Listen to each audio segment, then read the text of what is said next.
Bonjour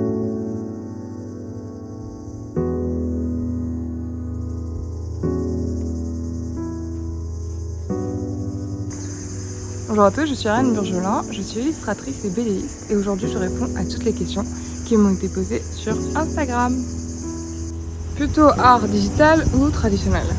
Moi je pense que les deux sont intéressants. Je pense que l'art digital est plus pratique au niveau professionnel parce qu'il ne nécessite pas d'avoir à scanner ces éléments.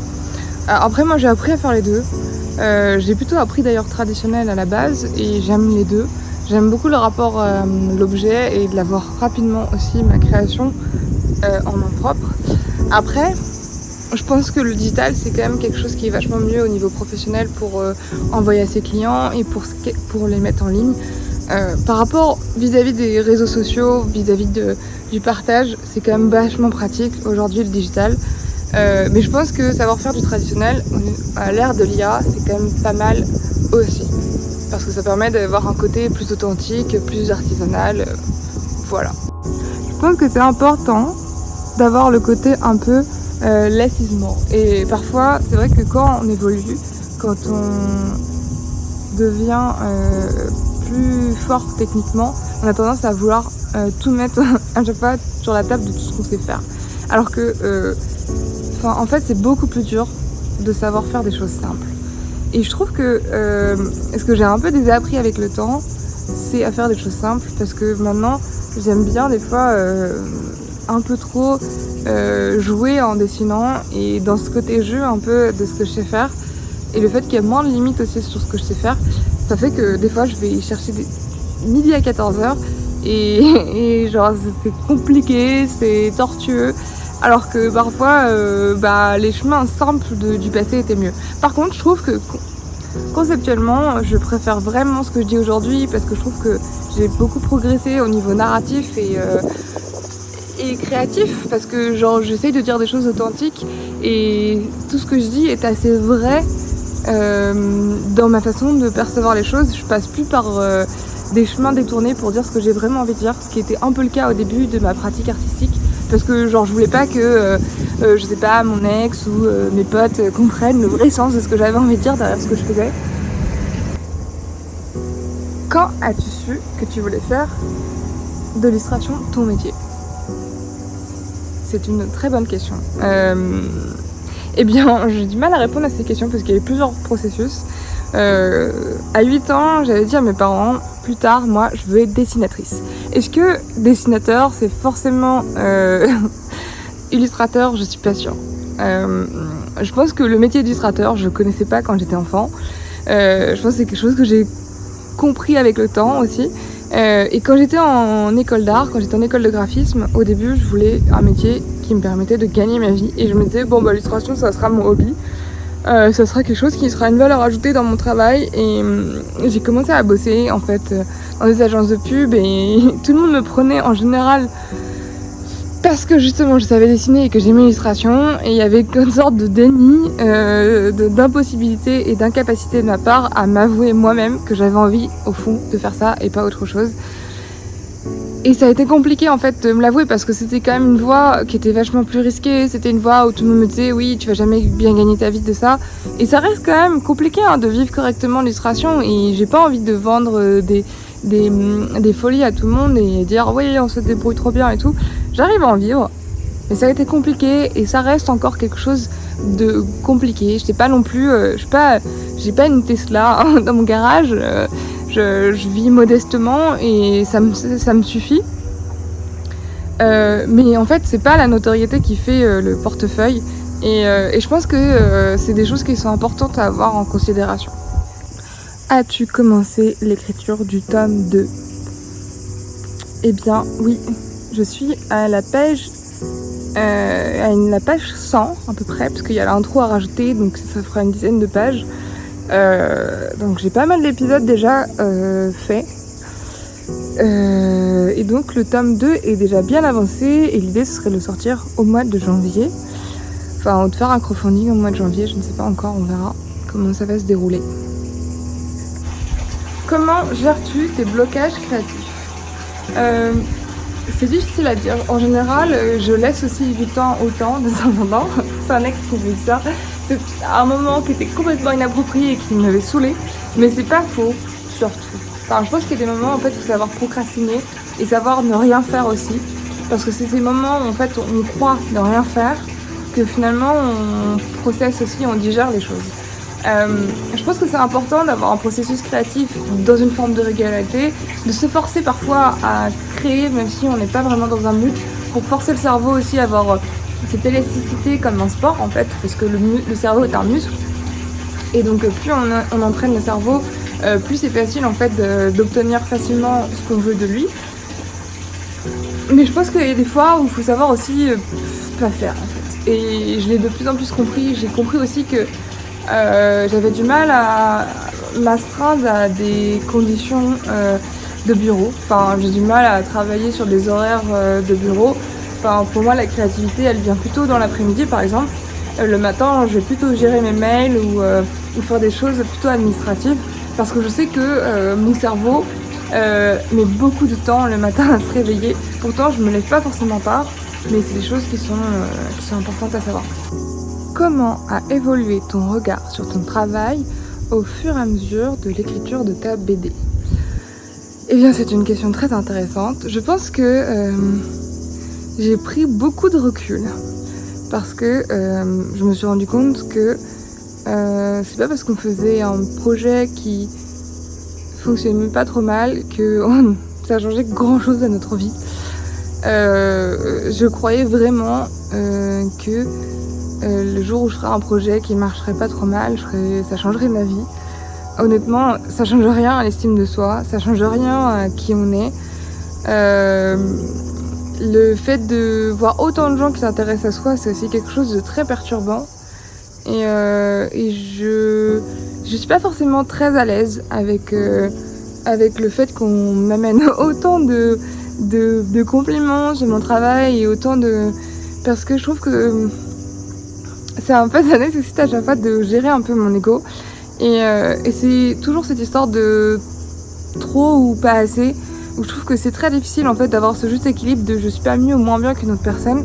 Et je trouve que dans les moments en fait où ma BD a évolué, quand j'étais juste dans l'écriture, quelque part j'étais pas connectée à ce que les gens pensaient de mon travail. Et je trouve que ça joue beaucoup sur ma perception de moi-même. Et je suis pas forcément non plus subjuguée par ce que je fais. Je suis fière de faire ce que je fais, je suis contente de faire ce que je fais, mais j'apprécie aussi d'avoir un certain recul aussi avec le temps sur mon travail. Voilà, j'ai peut-être un peu long ce que je dis par rapport à ce que le fond du propos, mais voilà. En combien de temps as-tu écrit Rupture ? J'ai écrit Rupture sur 8 mois, voire un peu plus, parce qu'en réalité j'avais commencé des épisodes et au début j'étais pas du tout sûre de les inclure dans la BD. D'ailleurs, entre temps, j'ai un peu changé mon processus, mon gabarit a beaucoup changé. Les tout premiers épisodes ne sont pas en fait dans la BD que j'ai écrit parce que je les trouvais vachement moins mature au niveau de l'écriture. Et j'ai beaucoup revu ce que j'avais à dire et la pertinence de mon propos au fur et à mesure de l'écriture. Donc ça a duré un peu plus de 8 mois. Voilà. Comment fais-tu pour croire encore à l'amour après plusieurs déceptions aussi? J'avoue ne plus y croire. Alors, pour répondre à cette question-là, je dirais que je peux pas dire que je crois ou que je ne crois pas à l'amour. Enfin, je crois à l'amour de soi. Je crois qu'on peut trouver par cet amour de soi une résonance chez l'autre. Mais il y a aussi une histoire de chance, il y a une histoire de contexte. Enfin, je pense qu'il ne faut pas non plus culpabiliser les personnes qui ne trouvent pas l'amour. Parce que parfois, on n'a juste pas une chance dans son enfance, on n'a pas forcément une chance dans la vie de rencontrer ces personnes, on n'a pas forcément le cadre qui permet de la rencontrer. Je pense que on peut trouver l'amour de soi et je pense qu'il ne faut pas tomber dans les dérives sectaires qui nous font croire qu'il y aurait une bonne personne pour nous. Je regardais un documentaire sur Netflix qui s'appelle Twin Flames et qui parle justement de tout un mouvement en fait qui fait croire aux gens que ils vont leur amener l'amour, enfin l'âme sœur quoi. Vraiment Twin Flames c'est ça, c'est l'âme sœur. Je pense que l'âme sœur n'existe pas et je pense que la vie est assez longue pour qu'on puisse rencontrer plusieurs fois l'amour. Et je pense que des fois, il y a des personnes qui nous correspondent pendant un moment et après, c'est plus le cas. Et ça fait partie de la vie aussi, de pas forcément y arriver. Moi, je sais que plus jeune, je trouve ça plus facile finalement, quelque part, de trouver l'amour parce que j'étais moins féministe. Et plus j'ai eu de limites, plus j'ai eu un cadre défini, plus c'est compliqué. C'est vrai de trouver quelqu'un qui accepte de rentrer dans ce cadre. Mais je pense qu'en même temps, ce cadre, c'est ce qui fait que je suis mieux dans ma peau, c'est ce qui fait aussi que ma vie est plus celle que j'ai envie d'avoir qu'à l'époque. Un truc qui me monte à la jambe. Et la question suivante, c'est: as-tu peur de ne pas rencontrer la bonne personne? En fait, parler de la bonne personne, c'est parler de l'âme sœur. Enfin, moi, je pense qu'on ne trouve pas la bonne personne. Je pense qu'il n'y a pas de personnes qui sont là pour nous compléter parfaitement. Je pense que on trouve une personne parce qu'on est prêt dans sa vie à rencontrer cette personne et qu'on rencontre quelqu'un qui est prêt aussi dans sa vie à nous recevoir. Mais c'est comme rencontrer sa meilleure amie en fait. Enfin, il y a des fois, il y a des gens, ils vont jamais avoir de meilleur ami dans leur vie, et où il y en a qui vont le rencontrer très tard, où il y a des gens qui vont avoir un meilleur ami pendant 10 ans et pas plus, et 10 ans, parfois j'exagère, des fois ça dure juste pas. Et je pense qu'il faut aussi apprendre à démystifier ce côté on va faire notre vie ensemble. Enfin, je pense qu'il y a quelque chose de très beau aussi parfois dans l'éphémérité des relations. Et j'ai pas peur vraiment de ça aujourd'hui parce que j'ai pas peur d'être seule. J'ai pas peur de finir seule aussi. Je rencontre régulièrement des hommes avec mes amis, plus qu'un homme qui peut-être ne remplira pas complètement mes besoins. Mais peut-être que je rencontrerai la bonne personne, mais je pense que c'est pas quelque chose qu'il faut absolument attendre. Et puis si j'ai envie d'avoir une famille, il y a plein de moyens aujourd'hui d'avoir une famille autrement. Et pour l'instant, c'est pas le cas. C'est pas quelque chose qui me fait envie. Enfin, j'ai plus envie de m'épanouir au niveau artistique et personnel que de me lancer dans un tel projet que la famille, parce que ça demande beaucoup d'argent, ça demande beaucoup d'investissement personnel, chose que je suis pas capable aujourd'hui de donner pour quelqu'un d'autre. Tu as eu des problèmes de santé, est-ce que tu te reposes et est-ce que ça va mieux? Oui, j'ai pas trop voulu en parler sur Instagram parce que c'est quand même un peu la honte. Enfin, j'ai une malformation génétique qui fait que en fait j'ai eu ce qu'on appelle un kyste pilonidal qui s'est logé au niveau du coccyx par une fissure en fait que j'ai de naissance.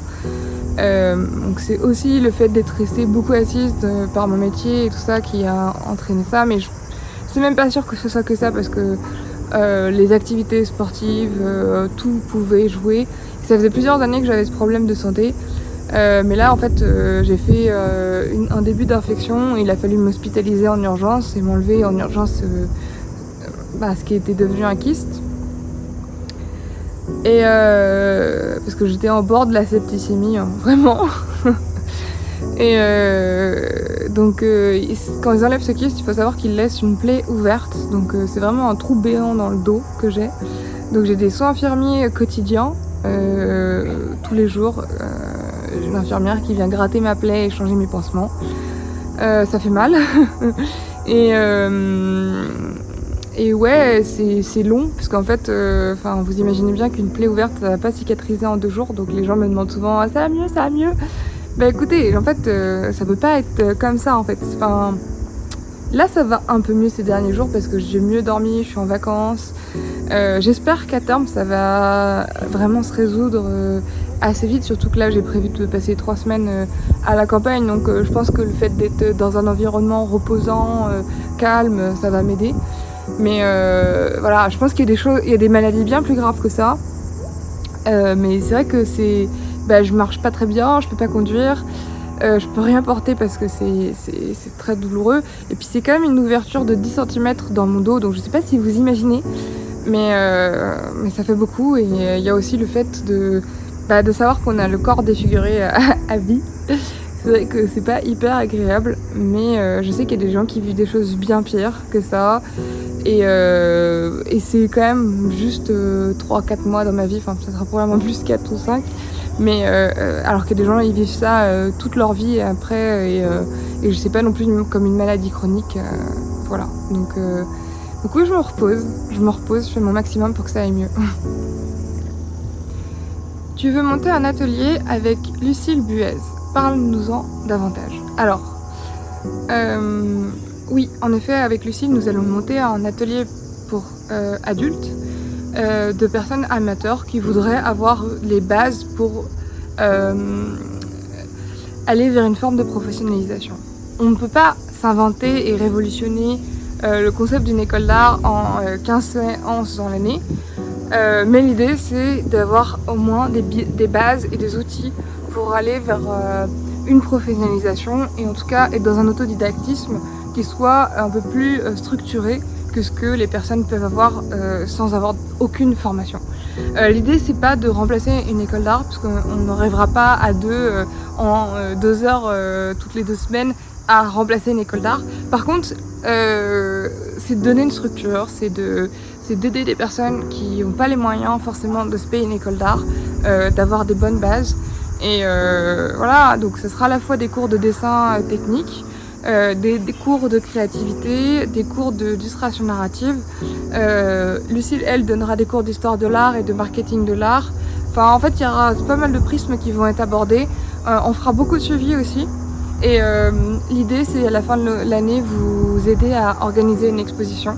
Donc si vous êtes intéressé, vous pourrez bientôt remplir un formulaire, parce qu'on mettra en ligne. On est encore dans l'élaboration de cet atelier, donc c'est pour ça qu'on n'en a pas beaucoup parlé pour le moment. Mais c'est en cours.